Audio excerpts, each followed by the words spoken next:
Where are we? This is Mark McNease in New York City, and you're listening to another edition of Live Mic with Mark.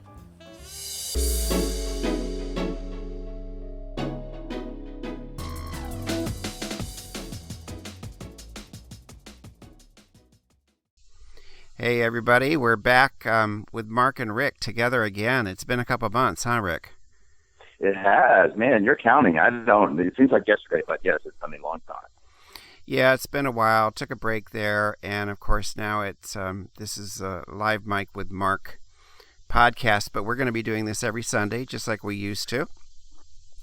And you'll see it when I post it. It says Live Mic Sunday with Mark and Rick. So we're back. I'm excited because you and I have been friends forever, since we were like young gay men almost. No, and old gay men. That's right. We're old gay guys now, but we're you know, we love doing this, and we have really good chemistry. And a lot of people have said, "Oh, I love listening to you guys." So I said, "Why not? Why not?" Had to get some other stuff out of the way, though, right? Like books and tours and all of this kind of stuff. Yeah, you've been busy book signings, you're just Amazon ratings, all that good stuff. And you and I are working on a podcast. We'll talk about that someday too. That's been in part of it. But just to be clear, let everybody know you did not fire me. I was not fired from the other show. No, I would never fire you. I retired the show. We did Age to Perfection for like 2 years, and then we did the side dish because I wanted to get away from the age thing necessarily. And then I had to finish my book. I've got a new book that's it's available for pre-order. It's Kill Switch, my 5th Kyle Callahan mystery. It's for pre-order now, and it comes out September 15th. And I just had a Kindle single hit, which is it felt like a big accomplishment, because Kindle singles, for people who don't know, it's a program that Kindle has, that Amazon has, and it's I don't want to say selective, but they are selective. I sent them 2 stories before that they turned down. But this one is out. It's called Stop the Car, about 3 teenagers on a back road in Indiana in 1977. It's 3 teens, drugs, and a spaceship. What could go wrong? And it's only 99 cents, and it's a fabulous, fabulous story, of course. Because is that the gift you sent me? I haven't opened it yet, but you sent me a gift. Thank you for that. Was that what it was? Yeah. It's only 5,000 words. It doesn't take long to read, and it's only 99 cents. So read it and rate it. I will. I mean, I'm not a reader. That's why short version is better. But I do have all your books stacked here, along with some other friends' books. I'm very proud. And I wrote a book at one day too. So I've got a stack here of about 10 books that I'm looking at right now that are my pride and joy books, because it's pretty cool to know we have authors in our lives. So congratulations, Mark. Yeah, everybody, check Mark McNease out on Amazon. Yep. Now you want to get to our topics? Yeah. Here's how this works, Mark. Oh, you got your ding ding. Okay, you can ding them. Here's my ding ding. Now, you said in the green room that your ding ding was bigger. I'm not sure, because I've never seen your ding ding, but I have heard it. I brought my ding ding to New York with me once and showed it to you, and then you wanted my ding ding, and you went out and bought one. I got my own. I've always had my own ding ding, and I got Frank's. Well, I got Frank's ding ding too, but I might lose my ding ding someday, because one of the topics we're talking about is transgender today. So you never know when you're going to lose your ding-ding, Mark. Right. And I do want to say really quickly, because this is a chat show. You and I are a chat show, basically. And we have a bat problem here. We had a year ago, we've had a bat in the house. And it disappeared. Never saw it again. Then I found it dead in the laundry basket. I found a dead bat in the laundry basket. Oh, gosh, I can't go there. Oof. But we had a bat 2 nights ago. We came out on Friday. There was a bat, like in the living room when we're watching TV. And, of course, being mature, sort of level-headed gay men, we flipped and ran into the bedroom. Yes. And the bonnet's over your head. I caught it I found it the next day in the cupboard. I saw it trying to get out of the glass, so I was able to get it outside. I did not harm this bat, unlike Cecil, which we will talk about soon. But the bat, I released the bat, and then last night there was another one in the bedroom. So now, and I got rid of that, but we got to get a bat person out here. You got to do it. My mom had, in northern Wisconsin, she had flying squirrel issues, kind of similar to a bat, and she eventually had to get it because they produce, reproduce, and they get crazy. So, I would have loved to have an audio recording in that experience. It turns us into different people. Because I think there's a psychological thing about bats because they fly. I think it goes back to when we were like cavemen and there were big pterodactyls and things that would eat us. Because when you they're see this, nothing to be afraid of. Yeah, no, they're just right. they're mice with wings, is what they are, and they're only dangerous if they have rabies. But they're scared of people, and but there's you wake up and you see this dark thing flying around your head. It's like, oh my God. But anyways, we ready for topics? Cecil. Let's start with Cecil. Cecil the Lion. Now, this is a caveat. Because you'll see when I post this, our first podcast back, I say that we say what we think, and sometimes we say what our listeners think too. So we are irreverent but respectful. And I totally was on the bandwagon of kill this dentist or whatever, put him behind bars, not kill him, but I was appalled that they lured this lion out of its refuge. I think that's what set me off more than anything. Of course, I don't want lions or into any of those animals killed, but to lure an animal that was on a sanctuary and then kill it, and the dentist, of course, is now hiding, and Zimbabwe wants him extradited and all of this stuff. But I did yesterday, I said on Facebook, I think because it was like an enormous worldwide outcry, and you had little kids crying at makeshift memorials, leaving little stuffed lions, and I thought, this is kind of strange.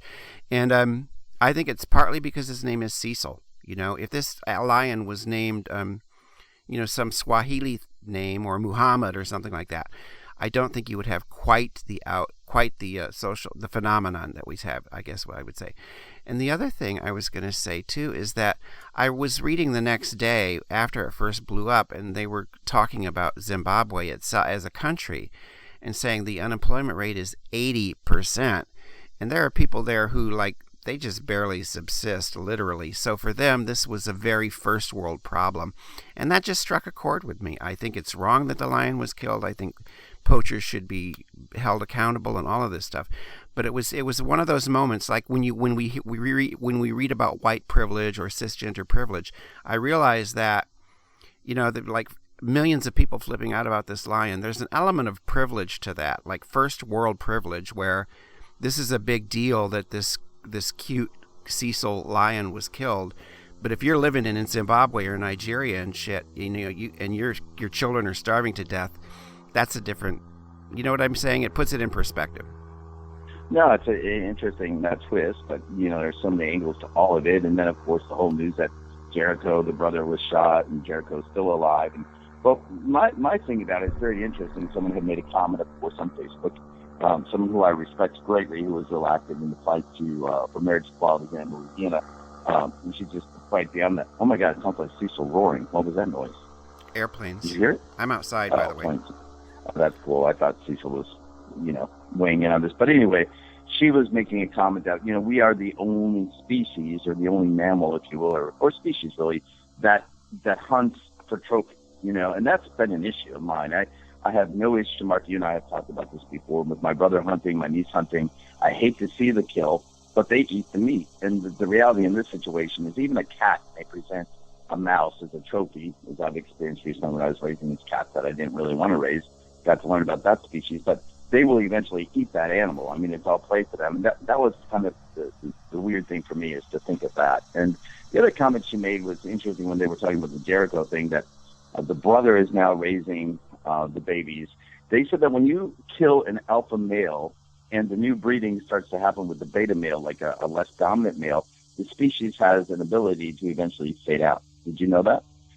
Over time, we're talking about long periods of time, but the importance of killing an alpha animal is very vital because of that reason. I also want to comment too, we just had a story down here. I'm from Louisiana, so everybody, Mark's calling from New York, today from New Jersey, where his other house is, and I call him from Louisiana, wherever I may be traveling, but today I'm in Louisiana, where I live. Mark, we have an issue with gator eggs right now. I don't know if you saw the national story. We broke it in the Shreveport Times, paper I work for here, and these two guys were caught with $10,000 worth of gator eggs. They had poached over 586 gator eggs. Wow. And you can sell them on the market for $90 a piece. But the reality is, commercial harvest has been, I'm assuming the 60s, alligators went onto a list of endangered species. And eventually now, the gator industry is big. Louisiana has more than 2,000 licensed alligator hunters, and the value of that industry is $57 million a year. But it took 50 years to build that industry back and maintain it. So poaching those eggs is almost as serious as killing a Zimbabwe lion. It's just interesting how we think we can affect nature, and we really shouldn't. Stay in your dentist's office and drug kids and fix their teeth. That's what I say. We're actually in the middle of a mass extinction, and most people have no clue about that. But there's a mass extinction going on on the planet. So that's interesting. I want to talk about the Olympics. Big news this week: Beijing being named the 2022. That's weird to say, 2022 home to the Winter Olympics, but they don't have snow where the Olympics are going to be held. So it's the first time. What's big about this story, I think, Mark, and I want to hear what you say too, because when the announcement came up, of course, Mark and I have this tendency, like most friends, to text each other and try to rile each other and have some fun. But when the announcement was made, big news, of course, because they're the first city to have been awarded both a summer and winter game. I got to dig a little deeper. At first I thought, well, that's just not fair. But then I realized, in the opinion, all these other countries had offered, I mean, as recently as was it last year, I think, even a couple of weeks ago, one of the other big countries dropped out. Sweden was looking to do it in Stockholm. Germany was looking at one point, and they all started to slowly back out because the 2 weeks of revenue really wouldn't offset the cost.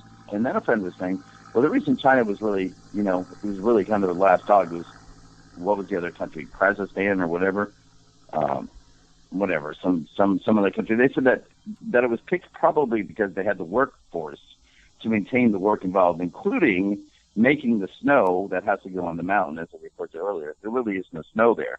And also because, and I want to hear how you weigh in on this, Mark, my friend feels that it was picked because there's not going to be any threat, that a lot of countries were afraid of ISIS threats and things like that, and they know that if they hold the Olympics in China, there's probably no security threats. Well, I didn't actually look into it that much. I know that they got the Olympics, and I know they had them, and it just felt like another. Well, I also read too that sort of along those lines that a lot of countries aren't pursuing the Olympics anymore because of the cost. You have this enormous cost, and you have stadiums that like sit there and rot, and it's just not worth it.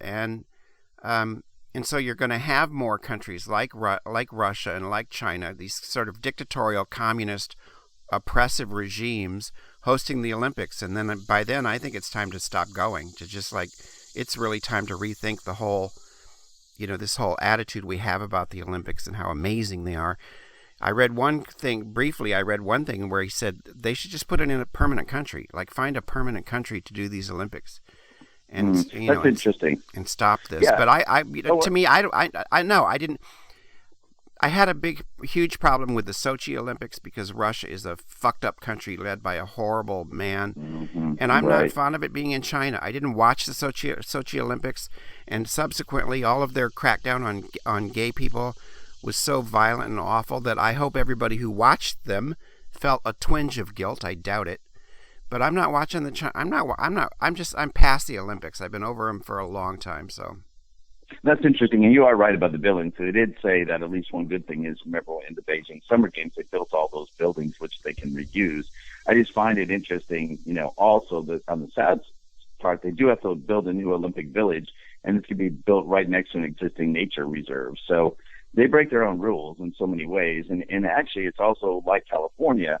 Beijing is threatened with water issues all the time. They said the fact that they're going to go ahead and produce all the snow is going to be the water to produce it is going to be drawn from these reserves that will actually affect people's drinking water ability. I guess I don't look at that. I guess I don't care about the people in some ways. Maybe, I don't know. Maybe they just want the national attention. Maybe if they were all named Cecil. Maybe. Okay, I'm going to compress my last two because you know me. I'm always looking at the clock. We're at the 15-minute mark. So just briefly, the Boy Scouts are allowing gay adults, gay leaders, and also gay employees. But there is an important exception there, which they've said that the individual troops can determine whether or not they will allow gay leaders, which I think is a bad move. And then also the Mormon Church is thinking of breaking away and starting their own thing, and to me, I say good riddance. I read about this maybe a year ago. The Boy Scouts originally were a secular organization. They were about scouting. They were, you know what I mean? they weren't about what they ended up becoming about. And the Mormons infiltrated the Boy Scouts. This goes back maybe 50 years, 60 years or more, where the Mormons started hosting the troops, and they basically sort of got inside and took over the Boy Scouts. And it became this quasi-religious thing. And I'm like, good riddance, man. Get out. If you have to root this shit out, I mean, if you have to pull this stuff up by the root, then do it. Let the Mormons go their own way, because Boy Scouts didn't start out to be about this, you have to believe. Did you know you can't be an atheist and be a Boy Scout? That's bullshit. So good riddance. Mm-hmm. Goodbye. Well, well, I want to weigh in on that. In the Wisconsin Synod of the Lutheran Church, you can't be a Boy Scout and a Christian. So it's the other view of it. But that's interesting. Is the Mormon faith itself? There's a lot of movement in the gay movement within the church saying you have to start, accepting gays and lesbians in our faith. So it'll be interesting to see how that plays out. I find that interesting too. I don't know, Mark, did you see that? It reminds me of how you're right, how certain things come in and change things. In black churches, I mean, I can't tell you how many times I like to worship in a black church, and I go and I love the music and I love to get my God on. Higher usually in a black church, if you will, than let's say predominantly white church. But did you see that sermon delivered by that Georgia pastor, Dewey Smith, that went viral? Was on Facebook this week and also in YouTube. It did go viral. I spend most of my weekdays I'm at work and I can't watch videos, but mm-hmm. I read stuff. I sneak read stuff, and I saw that he was talking about how gay people are treated in the black church specifically. We got them in the choir, and that's fine as long as they're good for business. So yeah. Yeah, it was interesting. I love this quote though, because they tend to be when a church like that, the way they speak is so amazing. The quote that was picked up by one of the papers was, "You can't evangelize and antagonize at the same time." And he basically just came on and said, we can't demonize and dehumanize artists and even members of their own choir who are gay while enjoying and benefiting from their work. I just love the way he talked. He also, part of his rhetoric was, "We have done what the slave master did to us. Dehumanize versus degrade us, demonize us, but then use them for our advantage." He did come out subsequently because a lot of people got on it yes. were all supportive of him and said, well, yeah, he said, I still support, straight marriage. But I was proud he did it. It was interesting to see. If you have a chance, folks, go on YouTube and look, because the response of people was really interesting. Usually, you get people on a roll mark, you know what I mean? And this time they were kind of looking like us, like you and I. My last comment is I want to talk about this. Janae Marie Croft. Have you seen the story? Transgender world record bodybuilder? I did see that, and I thought that was awesome, actually. I think it's awesome. Croft wrote for the website Gym Flow 100 as a male, also invented a type of lift. His name is Matt. He set the world record. A type of lisp? A type of lifting, a type of way to lift in a routine. And what did you think I said, lisp? Lisp. I thought you said, yeah, okay, go ahead. It was a lift, but he set a world record in the 220-pound class with a 2,551-pound lift. He's got 3 kids, and what I find interesting about his story, I mean, he's a big guy. Now he's half man, half woman. He's still going through his change, and he's changed his name to Janae Marie Croft. He's got 3 kids, and he said they're supportive of wherever I want to go. But what I love about this story is I was questioning myself yesterday and saying, where do we go after transgender? We've had the gay fight, we've had the black fight, we've feminism, blah, blah, blah. I still think we have some work to do on feminism. But he calls himself gender fluid. He said, I don't want to be necessarily a man. I don't want to be a woman. I want to be who I am, and it's kind of both. And I find it interesting. The story will be interesting to see. But his quote, and I'll end with this, is, my story isn't about being a man or a woman or being masculine or feminine. It's about being who you are and being comfortable and happy inside your own skin. I like that very much, and I want to just put one little thing in here. I watch Big Brother. Every year, it's a guilty pleasure. And they had their first transgender contestant on there, Audrey. She's been since kicked off the house because she was kind of evil. But that show makes people evil. That's how you win the game. But anyways, so Audrey was being interviewed, and she said, "I don't like the word transgender." Because I think someone asked her, it was a clip from when she was in the house, and somebody said, "Are you transsexual?" And she said, "No." And they said transgender, and she said, "I don't like that word." She said, "I'm a woman. I'm not transgender, and I transitioned. That's behind me, and I just thought it was fascinating because it's such a delicate area. You have to be really careful.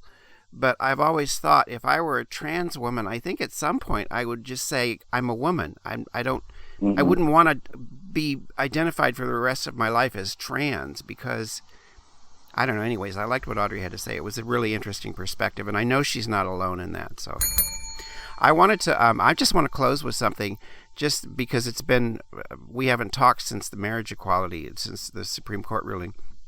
We haven't done a podcast.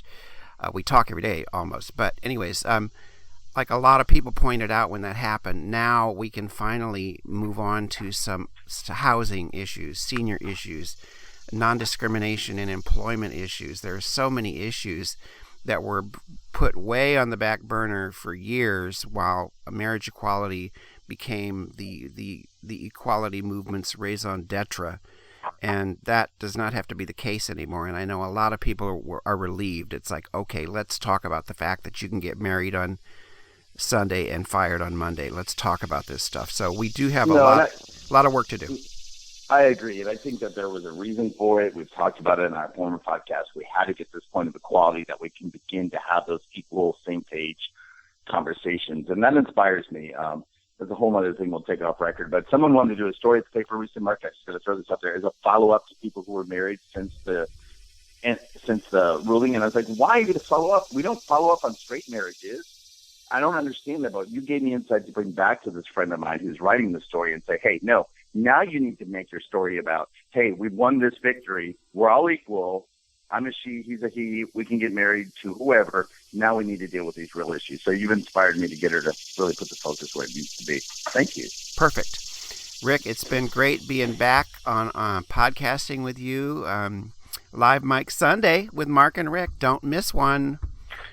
Have a great week. I'll be in Atlantic City. Well, actually, no, I'll be here next Sunday, and then we go to Atlantic City. So I'll talk to you next week on another podcast. Bye.